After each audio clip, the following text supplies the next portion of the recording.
வீடியோக்குள்ள போறதுக்கு முன்னாடி சேனலை சப்ஸ்கிரைப் பண்ணுங்க. மறக்காம பக்கத்துல இருக்கிற பெல் பட்டனை பிரஸ் பண்ணுங்க.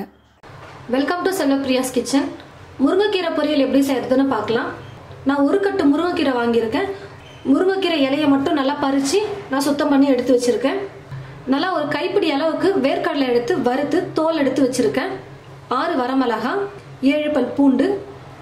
ஸ்டவ் மேல ஒரு கடாய் வச்சுட்டேன். கடாய் நல்லா சூடேறிடுச்சு. இப்போ நான் எடுத்து வச்சிருக்கிற 6 வரமிளகாவை போட்டு வறுத்துக்கிறேன். வெறும் கடாயில வறுத்துக்கோங்க, எண்ணெல்லாம் ஆட் பண்ணாம. நான் வரமிளகாவை நல்லா வறுத்துட்டேன். இப்போ ஸ்டவ் ஆஃப் பண்ணிடுறேன்.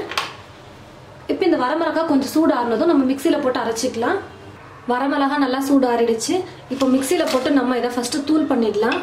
மிளகாவை இந்த அளவுக்கு நம்ம பொடி பண்ணா போதும். இப்போ எடுத்து வச்சிருக்கிற வேர்க்கடலையை போட்டுடலாம்.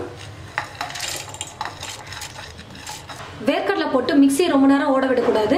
சும்மா ஒரே ஒரு திருப்பி எடுத்துட்டீங்கன்னா போதும், பொடி ஆயிடும்.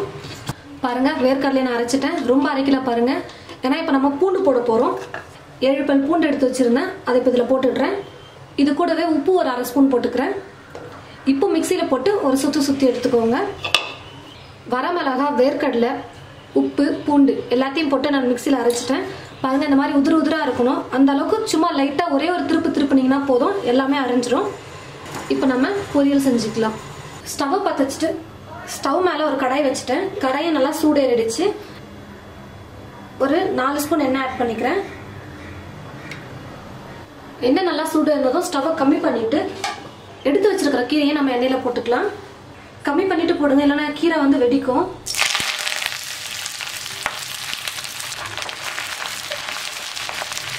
இப்போ ஸ்டவ் வந்து ரொம்ப லோவாகவும் இல்லாமல் ஹையாகவும் இல்லாமல் மீடியம் ஃப்ளேமில் வச்சுக்கிட்டு நம்ம கீரையை வதக்கலாம். ஒரு 10 நிமிஷம் நல்லா கீரை வெந்துருச்சு. பாருங்க, நான் போடும்போது எவ்வளோ கீரை போட்டிருந்தேன். இப்போ பாருங்க, நல்லா கீரை வெந்து வதங்கி எவ்வளோ கம்மியாக வந்திருக்கு பாருங்க. இப்போ மிக்சியில் அரைச்சி வச்ச வேர்க்கடலையை நம்ம போட்டுக்கலாம். நல்லா மிக்ஸ் பண்ணி விட்டுருங்க.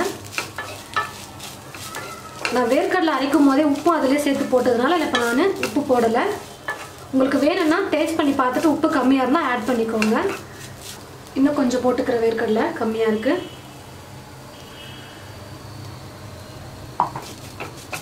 நான் வேர்க்கடலை தூள் போட்டு நல்லா மிக்ஸ் பண்ணிட்டேன். இப்போ நம்ம ஸ்டவ் ஆஃப் பண்ணிடலாம். முருங்கைக்கீரை பொரியல் ரொம்ப சீக்கிரமாக ரெடி பண்ணிட்டோம் பாருங்க. ரொம்ப டேஸ்ட்டாகவும் இருக்கும். இந்த மாதிரி நீங்கள் செஞ்சு பாருங்க, ரொம்ப டேஸ்ட்டாகவும் இருக்கும். இந்த மாதிரி செஞ்சு சாப்பிட்டீங்கன்னா இது போல நீங்களும் உங்கள் வீட்டில் செஞ்சு பார்த்துட்டு எப்படி இருக்குன்னு கமெண்ட் பாக்ஸில் கமெண்ட் பண்ணுங்க. மற்றவங்களுக்கும் இந்த வீடியோவை ஷேர் பண்ணுங்க. மறக்காம செல்வப்பிரியாஸ் கிச்சன் சேனலை சப்ஸ்கிரைப் பண்ணுங்க. தேங்க்யூ.